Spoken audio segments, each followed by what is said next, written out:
नमस्कार साथियों, स्वागत है आपका हमारे ऑनलाइन प्लेटफॉर्म मनीष की पाठशाला में। और उम्मीद करता हूँ आप सभी की तैयारी अच्छी चल रही होगी। आप सभी स्वस्थ होंगे, मस्त होंगे, अपनी अपनी तैयारी में व्यस्त होंगे। साथियों, पिछली क्लास में अपने टॉपिक प्रारंभ किया था राजस्थान में पंचायती राज, और जिसके तहत भारतीय संविधान के अनुच्छेद 243 और अनुसूची 11 को अपने पढ़ रहे थे। और अपने पढ़ा था भी 243A में ग्राम सभा के गठन के बारे में बात की गई, 243B के अंदर त्रिस्तरीय व्यवस्था की बात की गई, 243C के अंदर जो चुनाव है उसके बारे में बताया गया, 243D के अंदर डिविजनल यानी कि जो उनका विभाजन था, आरक्षण था, उसके बारे में बात की गई। फिर ई की बात करें तो 243E के अंदर जो सदस्य हैं उनकी बात की गई। फिर एफ के अंदर बात करें तो जो 243F है उसके अंदर जो पंचायती राज के जितने भी चुनाव हैं उनके लिए जो कैंडिडेट होते हैं उनके लिए योग्यता और निर्योग्यताओं का निर्धारण किया गया, उसके बारे में बताया गया। क्लियर था यहाँ तक? फिर अपने आगे चलते हैं। अगला है 243G।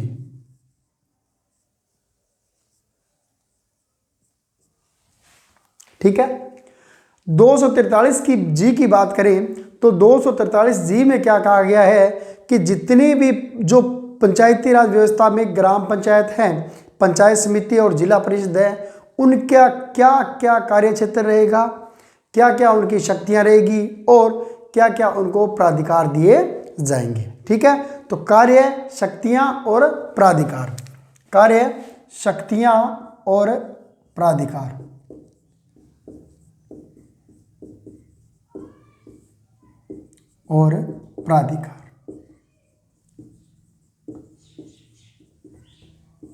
तो 243G कहता है, जी मतलब जी किसकी करते हैं? जी हजूरी, कार्य की। हाँ जी, कार्य, जी, हाँ जी, हाँ जी।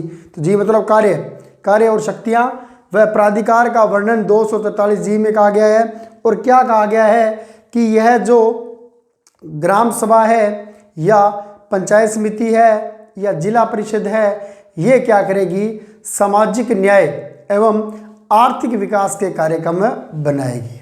ठीक है, इसमें क्या है? सामाजिक विकास व आर्थिक, दो चीजें याद रखना, एक तो सामाजिक और एक आर्थिक। ठीक है, सामाजिक विकास एवं आर्थिक विकास कर लो, सामाजिक न्याय व आर्थिक विकास कर लो, एक ही बात है। ठीक है, तो सामाजिक विकास व आर्थिक विकास के कार्यक्रम बनाएंगे, कार्यक्रम निर्माण एवं इनका क्रियान्वयन, याद रखना भी। ठीक है, तो सामाजिक विकास या सामाजिक न्याय व इसको ओबली करके क्या कर लेना? न्याय भी कर लेना। सामाजिक न्याय व सामाजिक विकास व आर्थिक विकास के लिए विभिन्न प्रकार के कार्यक्रम बनाना और उन कार्यक्रमों को क्रियान्वित करना किसके तहत आएगा? जी के अंतर्गत आएगा। जी मतलब कार्य करने के लिए क्या करेंगे? हाँ जी, जी याद रखना, जी। क्लियर है? तो इसी के तहत राजस्थान में पंचायती राज व्यवस्था में कुल 25 विषय दिए जा चुके हैं भी। ठीक है, अपने पढ़ा था ना कि पंचायती राज व्यवस्था में ग्रामीण स्तर पर जो पंचायती राज व्यवस्था है उसके अंदर 29 विषय है, और जो नगरपालिका नगरीय सुशासन है उसमें कुल 18 विषय शामिल किए गए थे। उन 29 में से 25 विषय अपने राजस्थान में स्थानांतरित किए जा चुके हैं भी। तो याद हो तो 2 अक्टूबर 2000 को कुल 5 विषय स्थानांतरित किए गए थे। कृषि, प्राथमिक शिक्षा, चिकित्सा एवं स्वास्थ्य, महिला एवं बाल विकास विभाग और सामाजिक न्याय एवं अधिकारिता, ये 5 और सौंपे। उसके बाद कितने गए? 25 चले गए भी, याद रखना। ठीक है, तो जी में क्या करना है? जी हुजूरी, कोई भी कार्य करे जी, हाँ जी, तो कार्य के लिए हाँ जी, तो जी। ठीक है, शक्तियां क्या थी? सामाजिक न्याय या सामाजिक विकास व आर्थिक विकास के कार्यक्रम बनाना और उनको क्रियान्वित करना भी। क्लियर है। फिर है 243H, 243H भी। H क्या कहता है? H में क्या होगा? हाउस टैक्स की मान लो, ठीक है, मोटा मोटा मान लो H मतलब टैक्स, हाउस टैक्स, H से HOUSE हाउस, तो हाउस टैक्स। तो जो पंचायती राज व्यवस्था है उसको कर अधिरोपित करने की जो शक्तियां हैं वह किस में दी गई है? 243H में दी गई है। तो क्या लिखोगे? कर अधिरोपित करने की शक्तियां, ठीक है। तो कर H में क्या होगा? कर अधिरोपित करने की शक्तियां, ठीक है, और उनकी विधियां। कैसे? एक तो राज्य विधानमंडल का कानून बनाए, उसके द्वारा कर क्या कर सकती है? पंचायती राज व्यवस्था अधिरोपित कर सकती है। दूसरा क्या होगा? निधि द्वारा, निधि जो विभिन्न फंड बनाए जाते हैं, जैसे ग्राम पंचायत निधि हो गई, पंचायत समिति निधि हो गई, इसके अलावा जिला परिषद निधि हो गई, ठीक है। फिर और कहाँ से करा सकता है पंचायत समितियों को या ग्राम पंचायतों को? तो उस संबंधित क्षेत्र में विभिन्न प्रकार के बाजार लगाकर, मेले द्वारा भूमि कर यानी बाजार कर, मेले कर, भूमि कर और विभिन्न प्रकार के जो वहाँ से निकलने वाली संपदाएं हैं उनसे भी कर प्राप्त किया जा सकता है, ठीक है। तो कहाँ करेगी जी? भूमि कर,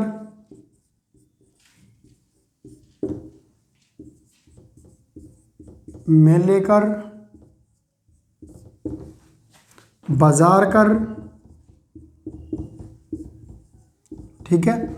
इसके अलावा निधि कर, निधि कर में क्या पढ़ेंगे जी? ग्राम पंचायत निधि,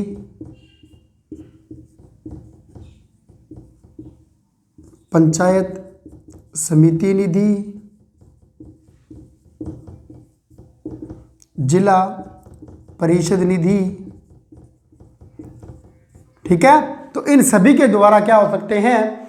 संबंधित जगह पर कर रोपित किए जा सकते हैं। और कहाँ से करेंगे? विधि द्वारा जो राज्य विधानमंडल है वह कानून बनाकर कर सौंप सकती है। तो बाजार कर है, मेले कर है और भूमि कर है। इसके अलावा विभिन्न प्रकार के ग्राम पंचायत निधि है, पंचायत समिति निधि आदि से कर प्राप्ति की जा सकती है। क्लियर है। फिर बात करते हैं अगला सबसे महत्वपूर्ण भी मोस्ट इंपॉर्टेंट 243I, 243I और नगर पालिका में बात करेंगे तो वाई, नगर पालिका में बात करेंगे तो वाई, आई और वाई दोनों क्या करती है? इनकम क्या हुई थी भी? आई थी, इनकम है आई थी। इसका मतलब इनको को क्या करेंगे? संग्रहित करेंगे। तो इसमें क्या है? राज्य वित्त आयोग का उल्लेख है भी। मोस्ट इंपॉर्टेंट क्वेश्चन है भी क्या भी? राज्य वित्त आयोग का गठन भारतीय संविधान के किस अनुच्छेद के तहत किया गया है? 243I और नगरपालिका में बात करें तो वाई के तहत इसका गठन किया जाता है। इसकी संरचना की बात करें तो यह क्या होता है? राज्य विधानमंडल कानून बनाकर इसका निर्माण करता है और इसमें एक अध्यक्ष प्लस 4 सदस्य होते हैं। तो इसकी बात करेंगे संरचना तो क्या होगा? एक अध्यक्ष प्लस 4 सदस्य, ठीक है। यानी यह 5 सदस्यीय आयोग होता है जिसके अंदर एक अध्यक्ष और 4 अन्य सदस्य शामिल होते हैं, ठीक है। नियुक्ति भी, इनकी नियुक्ति अध्यक्ष व सदस्यों की नियुक्ति की बात करें तो याद रखना इनकी नियुक्ति राज्यपाल द्वारा की जाती है। वैसे तो ये जितने भी आयोग हैं इनको अपने अलग से क्लास में टॉपिक बनाकर समझाया जा चुका है। आप अगर और डीप पढ़ना चाहते हो तो अपनी जो क्लास है विभिन्न प्रकार के आयोग, तो वहाँ अपने इनको पढ़ सकते हैं। क्लियर है। फिर बात करते हैं इसका कार्यकाल। इसका कार्यकाल होता है वह 5 वर्ष होता है। क्लियर है? तो राज्य वित्त आयोग का गठन क्या हुई? इनकम क्या हुई? आई। इनकम है आई। वित्त मतलब आया, आया मतलब आई। तो 243 आई में क्या है? राज्य वित्त आयोग के गठन की बात कही गई है। और इसकी संरचना क्या होती है? एक अध्यक्ष और 4 सदस्य होते हैं। कुल 5 सदस्यीय आयोग है। नियुक्ति राज्यपाल द्वारा की जाती है और इसका कार्यकाल है 5 वर्ष का होता है। और सबसे बड़ी बात है, यह अपनी वार्षिक रिपोर्ट राज्यपाल को सौंपते हैं और इनकी जो शक्तियां हैं वह राज्य विधानमंडल द्वारा पारित की जाती है। यानी कि वार्षिक रिपोर्ट, या आगे लिखते हैं इसको। तो यह क्या करेगा? वार्षिक रिपोर्ट किसको सौंपेगा? राज्यपाल को।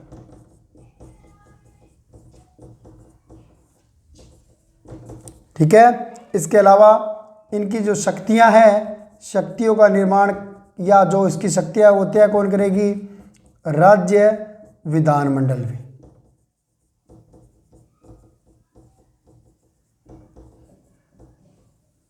क्लियर है? तो इनकी जो शक्तियां हैं उसका निर्धारण राज्य विधानमंडल करेगी। 1+4 सदस्य होते हैं और अनुच्छेद जो आई है उसमें इसका उल्लेख किया गया है। क्लियर है? चलो भी ठीक है। तो जी मतलब क्या हुआ था? जी कार्य करते वक्त क्या करना है? जी करना है। 25 विषय दिए जा चुके हैं। एच मतलब हाउस रेंट मान लो, हाउस, एच से हाउस कर अधोरोपित करने की शक्ति। आई मतलब कमाई, आई मतलब कमाई। तो राज्य वित्त आयोग का इसमें गठन किया गया। वार्षिक रिपोर्ट राज्यपाल को देता है। प्रत्येक 5 वर्ष में वित्त आयोग का गठन होता है। संरचना एक अध्यक्ष और 4 सदस्य होते हैं जिनकी नियुक्ति राज्यपाल द्वारा की जाती है। इनका कार्यकाल 5 वर्ष तक रहता है। फिर देखते हैं जो प्रथम वित्त आयोग के अध्यक्ष थे भी। पहले बात करते हैं प्रथम वित्त आयोग भी। ठीक है? इसके अध्यक्ष थे, प्रथम वित्त आयोग के अध्यक्ष के गोयल, कृष्ण कुमार गोयल। अध्यक्ष कृष्ण कुमार गोयल भी।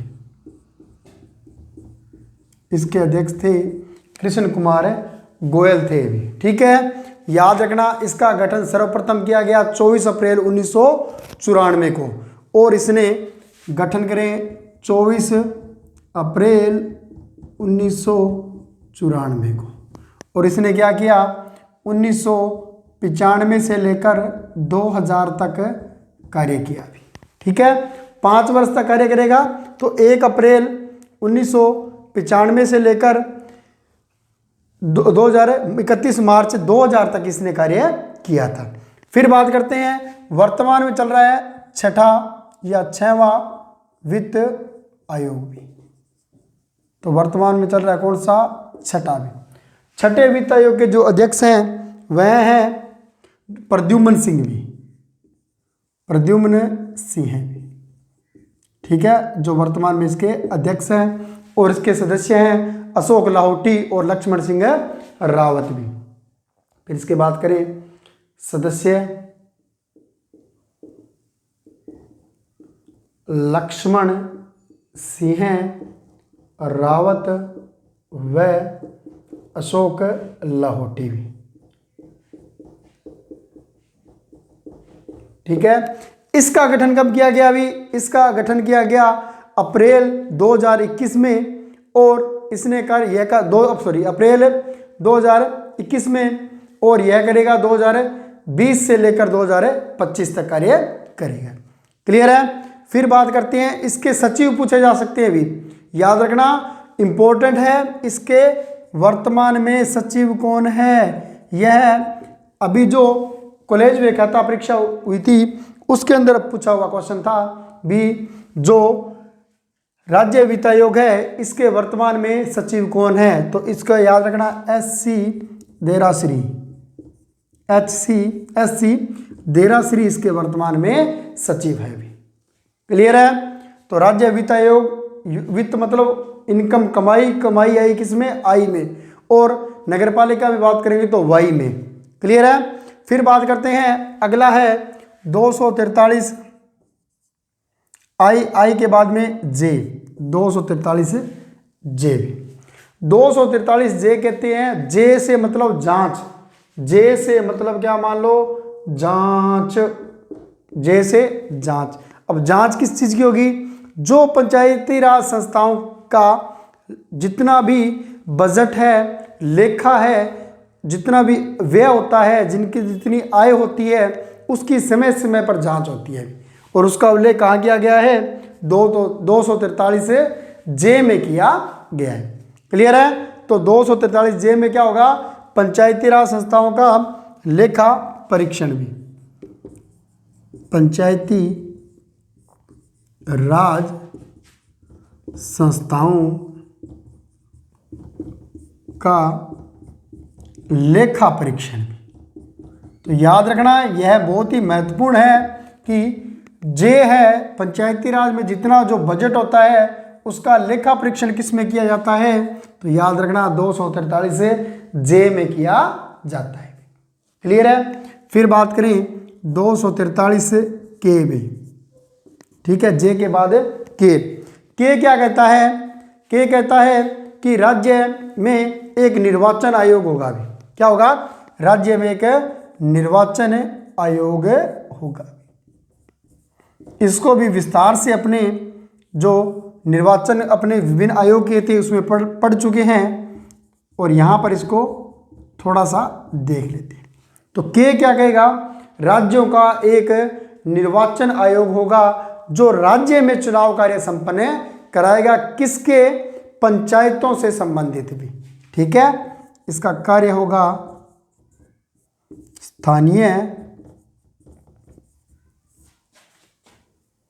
स्वशासन के चुनाव करवाना भी। अब यहाँ याद रखना, जो इसमें चुनाव कौन कौन से आएंगे, सिर्फ स्थानीय स्वशासन के आएंगे, चाहे वो पंचायत समिति के, ग्राम पंचायत या जिला परिषद के है, या नगर पालिका नगर परिषद के है, नगर निगम के है।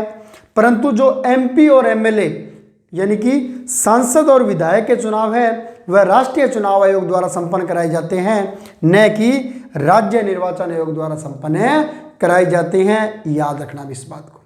ठीक है। फिर बात करें, राजस्थान में प्रथम बार पंचायत चुनाव कब हुए थे, तो राजस्थान में प्रथम बार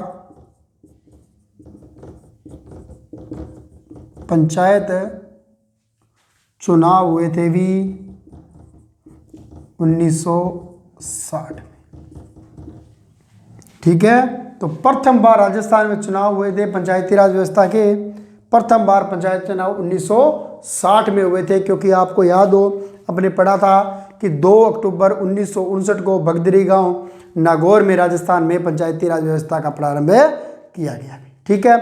प्रथम बार 5 चुनाव हुए थे भी 1960 से लेकर 1994 तक, 1960 से 1994 तक 5 बार। ठीक है। तो पहले जो 5 बार चुनाव हुए थे वह करवाए गए थे पंचायती राज विभाग द्वारा, यह पहले भी पढ़ चुके हैं और याद भी रखना भी, पंचायती राज विभाग द्वारा। ठीक है। लेकिन 1994 से लेकर अब तक, यानी कि जो 1994 में चुनाव हुए और उसके बाद 2020 में चुनाव हुए, वहां तक चुनाव करवाया किसने, राज्य निर्वाचन आयोग ने, से 2020 तक करवाया किसने, राज्य निर्वाचन आयोग ने। और एक बात और याद रखना, वर्तमान में जनवरी 2025 में जो पंचायत समिति है उनके चुनाव होने थे, परंतु हमारे राज्य के मुख्यमंत्री श्री भजनलाल जी द्वारा बजट 2024 में घोषणा की गई थी कि 1 स्टेट 1 इलेक्शन लागू किया जाएगा, यानी एक राज्य में एक ही बार चुनाव कराए जाएंगे। जैसे केंद्र में रामनाथ कोविंद आयोग ने कहा था वन नेशन वन इलेक्शन कराया जाएगा। ठीक है, तो एक बात ये कही थी और एक और कही थी भी वन नेशन वन इलेक्शन ही MP MLA के चुनाव एक साथ करवाएंगे और साथ ही संबंधित राज्य में जो स्थानीय चुनाव होने हैं वो उसके 1 माह के भीतर ही संपन्न करवा लिए जाएंगे। ठीक है, तो 1994 से 2020 तक हुए लास्ट चुनाव, अभी जनवरी 2025 में होने थे, लेकिन अभी कोई अधिसूचना जारी नहीं हुई है, इसलिए चुनाव नहीं होंगे। ठीक है, तो ये था प्रथम वित्त आयोग अध्यक्ष KK गोयल, वर्तमान में प्रद्युम्न सिंह। उसके बाद अनुच्छेद 243J क्या कहता है, जांच, पंचायती राज संस्थाओं का लेखा परीक्षण भी। के क्या कहती है कि कौन कराएगा चुनाव, के से मतलब कौन, चुनाव कौन कराएगा जी, राज्य निर्वाचन आयोग कराएगा। किसके, स्थानीय स्वशासन के। राजस्थान में प्रथम बार चुनाव 1960 में, तो पहले 5 बार 1960 से लेकर 94 तक पंचायती राज विभाग ने कराए थे और 1994 से लेकर अब तक राज्य निर्वाचन आयोग द्वारा चुनाव करवाए जा रहे हैं। फिर है अनुच्छेद 243L भी। ठीक है, जो 243L है वह अपने यहाँ लागू नहीं होता है। देखिए इसमें याद रखना, यह UT यानी यूनियन टेरेटरी संघ शासित प्रदेशों में लागू होता है, संघ शासित प्रदेशों में। ठीक है, वहां लागू होता है, अपने यहां लागू नहीं होता है। पढ़ लेते हैं क्या होता है, जैसे नगर पालिका पढ़ेंगे, ZB में भी यही बात कही गई है कि राष्ट्रपति होता है वह किसी विशेष UT में अन्य कानूनी प्रावधान भी लागू कर सकता है। ठीक है, तो याद रखना L से, याद रखना L से LG, L से LG, क्योंकि केंद्र शासित प्रदेशों में क्या होता है, लेफ्टिनेंट गवर्नर को शासन दिया जाता है, तो L से LG यानी जो संघ शासित राज्य हैं वहां पर राष्ट्रपति कभी भी कोई भी अन्य विशेष प्रावधान लागू कर सकता है। क्लियर है। फिर बात करते हैं अनुच्छेद 243M भी। ठीक है, L में तो यह केंद्र शासित प्रदेशों में लागू होता है, UT में लागू होंगे, और M क्या कहता है, कुछ विशेष क्षेत्रों में लागू नहीं, कुछ विशेष क्षेत्रों में लागू नहीं, लागू नहीं। कौन से विशेष क्षेत्र में अपने बात करें तो देखो, कुछ ये जो प्रावधान दिए गए थे भारतीय संविधान के अंदर, यह कुछ क्षेत्रों में लागू नहीं होंगे भी, जिसका उल्लेख किया गया कि इन क्षेत्रों में क्या करेगा, अनुच्छेद 244(1) और 244(2) क्या कहता है कि कुछ क्षेत्र ऐसे हैं जहां पर संसद विधि बनाकर लागू करवा सकता है, परंतु बिना संसद के विधि बनाए यहां पर ये क्षेत्र लागू नहीं होंगे। वो क्षेत्र कौन कौन से थे, नागालैंड, मेघालय और मिजोरम भी। ठीक है, याद रखना, नागालैंड, मेघालय व मिजोरम। ठीक है, इन क्षेत्रों में जो उक्त कानून है वह लागू नहीं होंगे भी। ठीक है, अगर लागू करना है तो संसद द्वारा विधि यानी कानून का निर्माण किया जाएगा, उसके बाद इनको लागू किया जाएगा, उससे पहले लागू नहीं होंगे। ठीक है, इसके अलावा जो सुप्रीम कोर्ट है उसको क्या दिया गया, इसके बारे में आरक्षण के भी विशेष अधिकार दिए गए हैं। क्लियर है। ठीक है, आगे है अनुच्छेद 243N भी। ठीक है, 243N क्या कहता है, विद्यमान विधियों का बना रहना भी, यानी कि जो कानून बने हुए हैं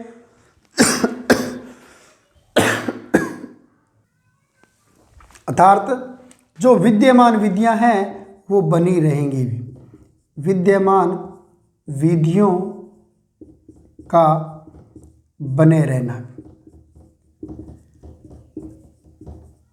यह क्या कहता है कि 73वें संविधान संशोधन में, ठीक है, शॉर्ट में लिख रहा हूं, 73वें संविधान संशोधन से पहले जहां पंचायती राज से संबंधित कोई कानून बनाया गया है वहां पर वह कानून लागू रहेंगे जब तक वहां का विधानमंडल द्वारा नया विधि या कानून बनाकर उसको लागू नहीं किया जाता है।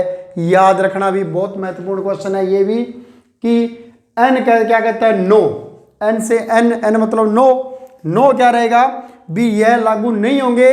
कहां पर लागू नहीं होंगे, जहां पर पहले से ही पंचायती राज से संबंधित विधि बनाई जा चुकी है। कब से पहले, 73वें संविधान संशोधन के लागू होने से पहले। तो वहां पर क्या होगा, जो विद्यमान कानून है उसको वहां का विधानमंडल अगर अलग से विधि बनाकर परिवर्तन कर दे तो ही लागू होगा, नहीं तो पहले वाले ही अधिकार लागू होंगे, नए अधिकार या कानून लागू नहीं होंगे। ठीक है, फिर बात करते हैं अनुच्छेद 243 ओ भी। ठीक है, अब याद रखना ओ क्या कहता है, ओ कहता है कि और मतलब ओ मतलब और किसी को बीच में नहीं लाना भी। ओ से मतलब क्या होगा, और किसी को बीच में नहीं लाना भी। अब किसको बीच में नहीं लाना, तो सबसे पहले याद रखना कि जो राज्य विधानमंडल है वही इससे संबंधित कानून है वो करेगा, न्यायालय का इसमें कोई हस्तक्षेप नहीं होगा। मोस्ट इंपॉर्टेंट बात है। ठीक है, क्या कहता है, न्यायालय का हस्तक्षेप नहीं, यानी राज्य किसी प्रकार का जो कोई भी विवाद होता है या कोई कहीं पर आपस में मिसमैचिंग होती है तो राज्य विधानमंडल कानून बनाएगा, न कि न्यायालय आकर यहां पर कानून बनाएगा। ठीक है, न्यायालय का हस्तक्षेप नहीं, राज्य विधानमंडल कानून बनाएगा। ठीक है, तो ओ मतलब और कोई नहीं, यानी कि राज्य विधानमंडल ही रहेगा, इसके अलावा और कोई आकर यहां पर क्या करेगा, किसी भी प्रकार का हस्तक्षेप नहीं कर सकता। हस्तक्षेप का अधिकार किसको दिया गया है, राज्य विधानमंडल को दिया गया है। क्लियर है, तो ये थे राजस्थान में स्थानीय सुशासन के विभिन्न अनुच्छेद ए से लेकर ओ तक भी। फिर कुछ अन्य महत्वपूर्ण तथ्य की बात करते हैं, जैसे बात करें इंपॉर्टेंट फैक्ट। चलो अगले पेज पे देखते हैं। तो अनुच्छेद 243 एल क्या कहता है, एल से एल जी, यानी कि यहां पर क्या होगा, राष्ट्रपति क्या करेगा, संघ शासित क्षेत्रों में अलग से विधि भी बना सकता है। फिर क्या कहेगा, एम मतलब मोर, कुछ विशेष क्षेत्रों में लागू नहीं होंगे, जैसे नागालैंड है, मेघालय और मिजोरम है। फिर बात करते हैं एन मतलब नो, यानी कि यह वहां लागू नहीं होगा जहां पर 73वें संविधान संशोधन से पहले पंचायती राज से संबंधित कानून बनाए जा चुके हैं, उनको अगर राज्य विधानमंडल द्वारा नया विधि या कानून बनाकर लागू कर दे तो ठीक है, नहीं तो पहले वाले प्रावधान ही लागू होंगे। फिर ओ मतलब और कोई नहीं, यानी इसमें न्यायालय किसी प्रकार का हस्तक्षेप नहीं कर सकता। पंचायती राज संस्थाओं से संबंधित इसमें अगर कोई हस्तक्षेप कर सकता है तो वो कौन कर सकता है, राज्य जो विधानमंडल है वही कर सकता है। ठीक है, फिर बात करते हैं शपथ की। शपथ, सरपंच,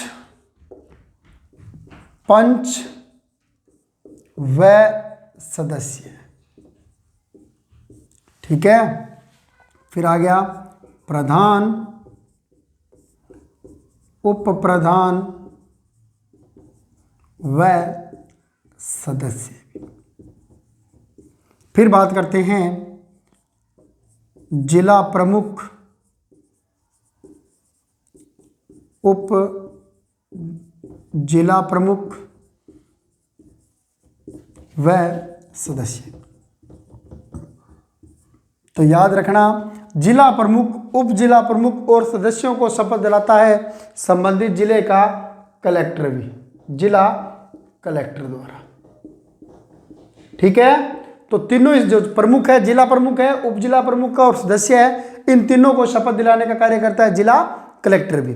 लेकिन जो प्रधान होते हैं, उप प्रधान होते हैं और सदस्य होते हैं, यह उपखंड में होते हैं। तो इसलिए इनको जो शपथ दिलाता है वह उपखंड अधिकारी दिलाता है। तो इनको शपथ दिलाता है कौन? SDO या SDMP, वह इनको शपथ दिलाता है। लेकिन इंपॉर्टेंट तो ये है, सरपंच, पंच और सदस्यों को, ये जो वार्ड सदस्य होते हैं, मेंबर होते हैं, उनको शपथ कौन दिलाता है? तो याद रखना, यहाँ पर ये मत सोच लेना इनका विभागीय अधिकारी कौन होता है, VDO होता है, तो वो शपथ दिला देगा ना। इनको शपथ दिलाता है पीठासीन अधिकारी भी।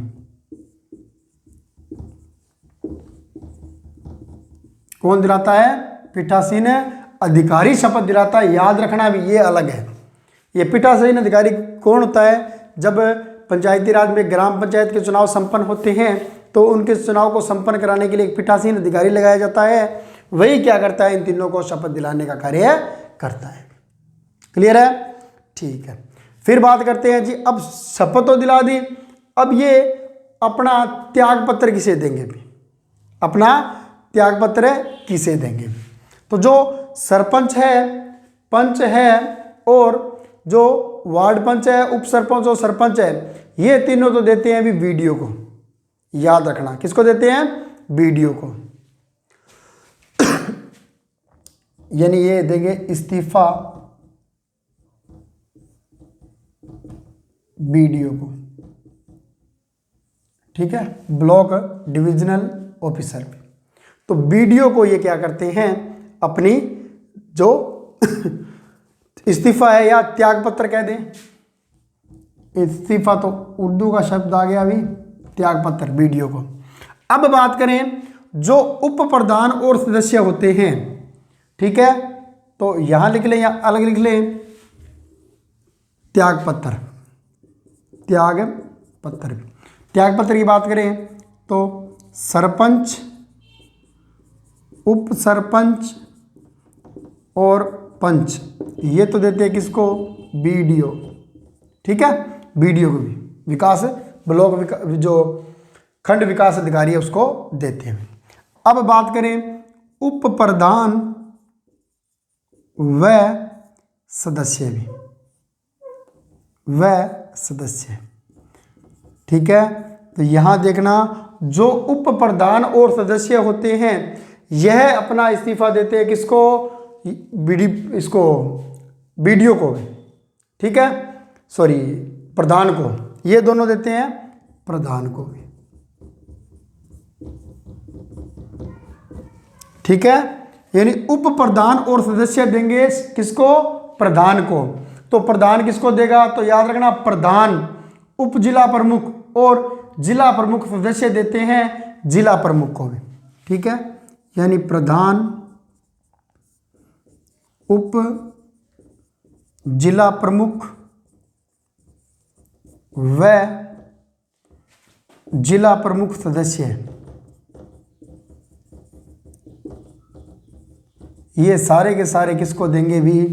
जिला प्रमुख सदस्य देंगे जिला प्रमुख को, ठीक है। तो सरपंच, उप सरपंच, पंच तो काम खत्म, VDO को दे देंगे। उप प्रधान और जो पंचायत समिति सदस्य हैं वो देंगे प्रधान को, और प्रधान उप जिला प्रमुख व जिला प्रमुख के जितने भी सदस्य हैं वो किसको देंगे? जिला प्रमुख को अपना त्याग पत्र देंगे। तो अब ये जिला प्रमुख किसको देगा? यह जिला प्रमुख देगा संभागीय आयुक्त को भी, याद रखना, संभागीय आयुक्त को। क्लियर है? समझ में आया? सरपंच, उप सरपंच और पंच को जो पंचायत समिति के सदस्य होते हैं, अच्छा उप सरपंच नहीं लिखा गया, उप सरपंच कर लो इसको। उप सरपंच व सदस्य देते हैं पीठासीन अधिकारी, इनको शपथ दिलाता है और इस्तीफा देते हैं VDO को। प्रधान, उप प्रधान और सदस्य को शपथ तो दिलाता है SDM या SDO, लेकिन ये अपना त्याग पत्र देते हैं। उप प्रधान और सदस्य तो देते हैं प्रधान को, ठीक है। फिर जिला प्रमुख, उप जिला प्रमुख और सदस्यों को शपथ दिलाता है जिला कलेक्टर, लेकिन प्रधान, उप जिला प्रमुख और जिला प्रमुख देते हैं अपना त्याग पत्र जिला प्रमुख को, और जिला प्रमुख अपना त्याग पत्र देता है संभागीय आयुक्त को भी। ठीक है, तो इस तरह से यह क्रम चलता रहता है। ठीक है, तो ये था अपने राजस्थान में पंचायती राज और पंचायती राज से संबंधित विभिन्न प्रकार के कानून, अनुच्छेद 243 से लेकर ए से लेकर 243 ओ तक। फिर बात करते हैं पंचायती राज में अविश्वास प्रस्ताव भी। ठीक है, यहाँ से क्वेश्चन आने की संभावना तो कम ही है, लेकिन अपने पढ़ रहे हैं तो पढ़ ही लेते हैं भी। तो पंचायती राज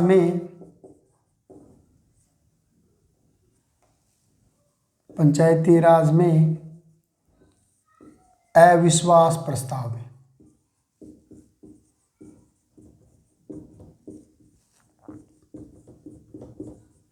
ठीक है, तो पंचायती राज में जो अविश्वास प्रस्ताव है उसका उल्लेख धारा 37 की उपधारा 11 में किया गया है। तो धारा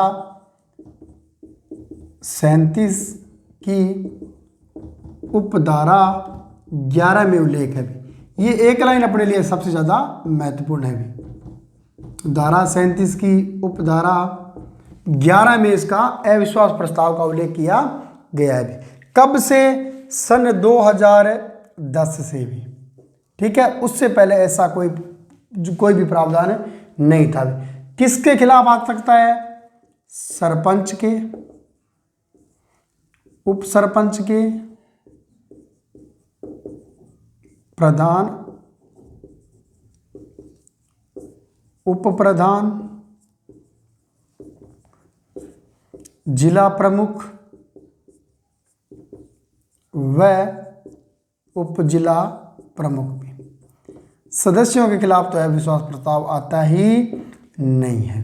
ठीक है, 2010 से इन सभी के खिलाफ जो अविश्वास प्रस्ताव है वो लाया जा सकता है, जिसके लिए क्या चाहिए? गणपूर्ति या कोरम, गणपूर्ति या कोरम होना चाहिए 1/3, यानी कुल सदस्यों का 1/3 प्रस्ताव लाते वक्त मौजूद होने चाहिए। और पास करने के लिए 3/4 बहुमत होना चाहिए। मोस्ट इंपॉर्टेंट है भी। कितना? 3/4 होना चाहिए भी। अगर 3/4 बहुमत से पारित करते हैं तो ही यह अविश्वास प्रस्ताव लागू होगा, वरना नहीं होगा। और दूसरी बात, जो पदेन सदस्य होते हैं, पदेन सदस्यों को अधिकार नहीं होता भी अविश्वास प्रस्ताव का, अधिकार नहीं। ठीक है, तो याद रखना, सरपंच, उप सरपंच यानी ग्राम पंचायत में तो पदेन सदस्य नहीं होते, लेकिन जिला परिषद में यानी कि जिला प्रमुख के साथ और जो पंचायत समिति होते हैं वहां पर पदेन सदस्य भी शामिल होते हैं, लेकिन वो अधिकार जो अविश्वास प्रस्ताव है उसमें भाग नहीं ले सकते। ठीक है, फिर अविश्वास प्रस्ताव कब नहीं लाया जा सकता? शुरुआत के 2 वर्ष में और अंतिम 1 वर्ष में, यानी कि 5 वर्ष की सरकार होती है, 3, 4 और 5, तो इन दोनों में नहीं ला सकता, इसमें नहीं, यानी कि प्रथम 2 वर्ष और आखिरी वर्ष में अविश्वास प्रस्ताव नहीं लाया जा सकता, यानी तीसरी और चौथे वर्ष में लाया जा सकता है। सपोज करो तीसरे वर्ष अविश्वास प्रस्ताव लाया गया लेकिन वो सफल नहीं हुआ, तो 1 साल बाद दोबारा लाया जा सकता है, 1 साल से पहले दोबारा नहीं लाया जा सकता। ठीक है, फिर उसके बाद जो राजस्थान में पंचायत समिति है उसके गठन का आधार भी एक चीज और देख लेते हैं। पंचायत समिति गठन का आधार,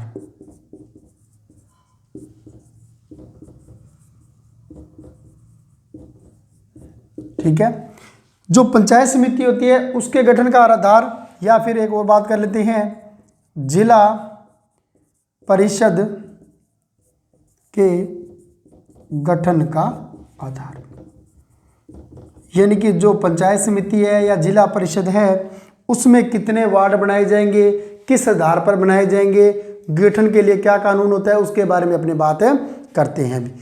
यह क्या कहता है? पंचायत समिति होती है वह कहती है प्रत्येक 1 लाख जनसंख्या पर, 1 लाख जनसंख्या पर 15 वार्ड होंगे भी, पर 15 वार्ड, यानी कि जिस पंचायत समिति की जनसंख्या 1 लाख है वहां पर 15 यानी 15 वार्ड होंगे, और उसके बाद प्रत्येक 15,000 पर 2 वार्ड की वृद्धि होगी, प्लस प्रत्येक 15,000 जनसंख्या पर 2 वार्ड की वृद्धि होगी। यानी कि किसी वार्ड की जनसंख्या 1,14,000 हो गई तो 15 वार्ड रहेंगे, लेकिन 1,15,000 हो गई तो कितने वार्ड बन जाएंगे? 17 वार्ड बन जाएंगे। फिर 1,30,000 तक 17 वार्ड रहेंगे, फिर 1,31,000 होने पर 2 वार्ड की संख्या में और बढ़ोतरी हो जाएगी। ठीक है। इसी तरह जिला परिषद के गठन का आधार क्या रखा गया है? 4 लाख जनसंख्या में, 4 लाख जनसंख्या पर 17 वार्ड। ठीक है। यानी 4 लाख जनसंख्या होगी तो क्या हो गए? 17 वार्ड बनेंगे। उसके बाद प्रत्येक 1 लाख पर प्लस प्रत्येक 1 लाख पर 2 वार्ड भी, यानी कि 4 लाख की जनसंख्या पर तो 17 वार्ड बनेंगे, लेकिन जैसे 4 लाख 1 से शुरू हो गया तो अगले 1 लाख तक 2 वार्ड बनेंगे। क्लियर है? तो ये था जो पंचायत समिति और जिला परिषद है उसके गठन का आधार है।